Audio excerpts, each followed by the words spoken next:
El día de hoy es el colofón final de un trabajo que arrancó en septiembre con un reto que la Marina Real nos propuso para contribuir al plan estratégico con todas las ideas y técnicas que hemos ido aplicando en clase durante los últimos meses. Entonces han ido elaborando proyectos que hoy se presentan al tribunal.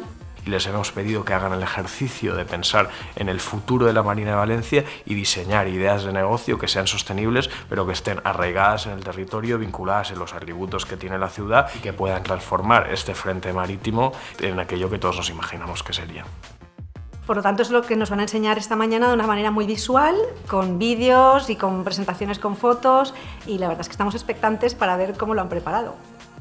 Nosotros queremos construir o transformar la Marina de Valencia en el polo de la innovación y el emprendimiento más importante de la ciudad y del país, diría prácticamente. Para eso, uno de los polos claves es Marina de Empresas y EDEM particularmente.